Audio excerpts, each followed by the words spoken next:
मवाजा शरीफ ते हुजूर कहता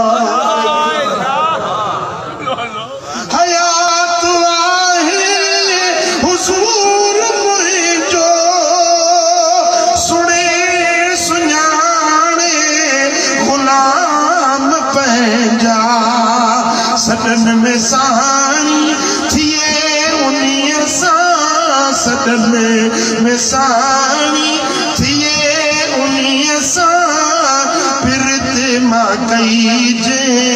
पुकार आहे हलो मदीने हलो मदीने हलो मदीने कटे वारा तव्हांखे मसला अल्लाह जो शुक्र आहे 8 तारीख़ ते हे फकीर वञे थो पियो मदीने तव्हांखे मसला आहे हलो मदीने हलो मदीने हलो मदीने हलो मदीने मदीनो अचने जो ठारो आहे उते रहमत उते बरकत उते रहमत उते बरकत उते दिलने जो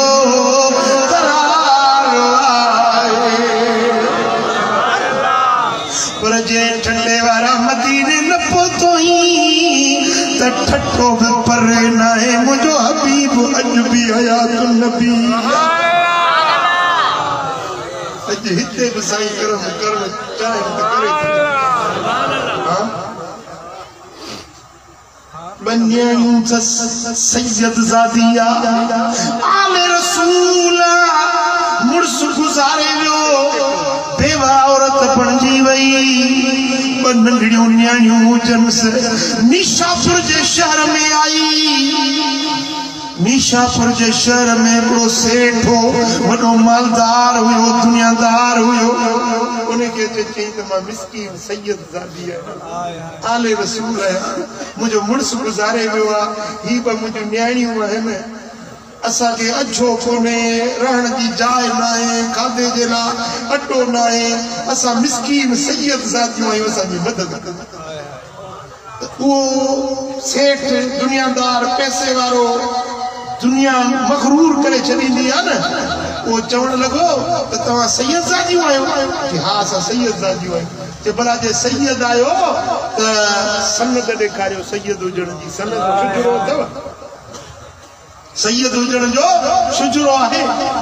त बीबी सगोरी चवण लॻी त असां मिस्कीन परदेसी न्याणियूं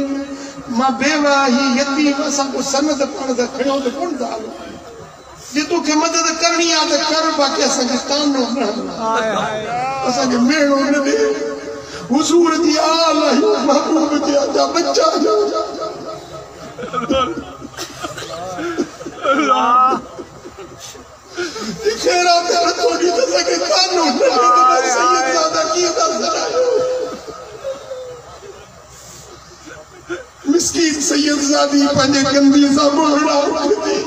अॻिते वधी अॻियो हिकिड़ो दुकान हुजे यहूदी जो गैर मुस्लिम यहूदी उन्हें खे वञी चई त मुस्लमाननि जे नबी मुहम्मद करीम जी आल आया बेवा आया ही मुंहिंजूं बचड़ियूं न्याणियूं पंहिंजो यतीम आहिनि असांजी मदद कयो यहूदी चयो जेकॾहिं तव्हां सैयद ज़ादियूं आहियो त मुंहिंजे अखियुनि नौकर खे चई त मुंहिंजो फलाणो जेको बंगलो ख़ाली आहे न उहो मूं हिन सैयद ज़ादी जे हवाले इन्हनि खे कपिड़ा लटा खाधे पीते जो सामान सभु कुझु मुहैया करे ॾे नौकरियाणी भेनूं के रखे पघारूं सब मां भरींदुसि हुजूर जी आल मोहम्मद मुस्तफा असां यहूदी आहियूं उन जो पंहिंजो मञण वारा न आहियूं पर उन जी आल जी इज़त कंदा आहियूं बंगलो हवाले कयईं उनखे खाधा पीता न्याणियुनि खे उन बीबी साइण खे सभु कुझु ॾिनई रात थी ओ वो मुसलमान सेठ अमीर रात जो ख्वाब में तो ॾिसे त महशर जो मैदान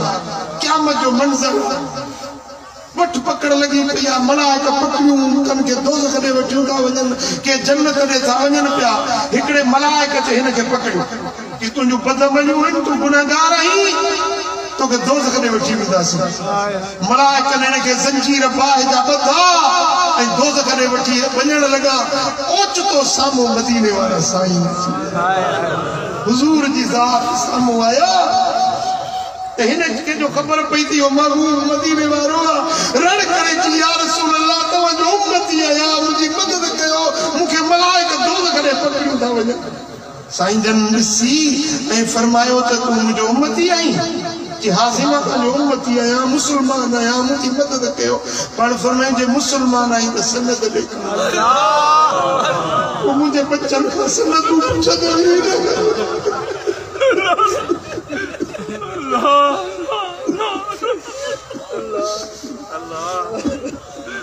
तू मुझे यार कसम से पूछो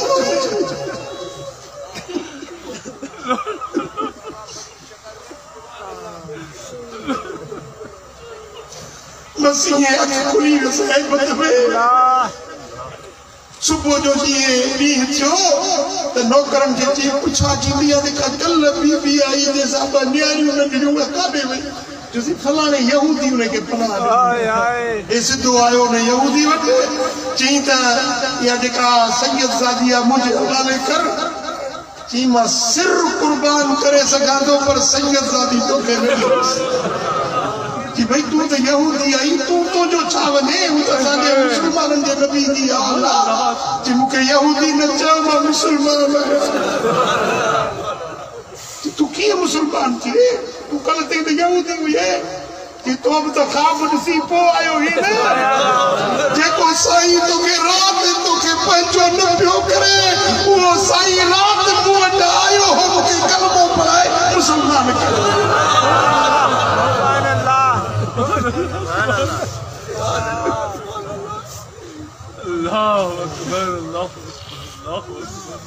तो मुझे बच्चन की इज्जत सुझाती मुझे आग की इज्जत सुझाती अच तो के कलमो पढ़ाया जन्नत जो चिट्ठो वो मिठा तो हुजूर जे असहाबन सा भी प्यार रखो हुजूर जे आल सा भी प्यार रखो हुजूर जे घराने सा भी प्यार रखो हुजूर जे सुन्नत शरीयत दीन कुरान सा भी प्यार रखो महबूब जे को असाने दीन खड़ी आया उन्हें दीन सा प्यार रखो पंज वक्त नमाज पढ़ो शरीयत सुन्नत अमल कयो दीन जी वाट ते हलंदे तुझी दुनिया भी आबाद तुझी आखिरत भी आबाद करीम मुझो चवण तवा संजो बुधण पंहिंजे दर ते क़बूल मंजूर फरमाए रब करीम शार सां सभिनी खे अमल जी तौफीक नसीब फरमाए।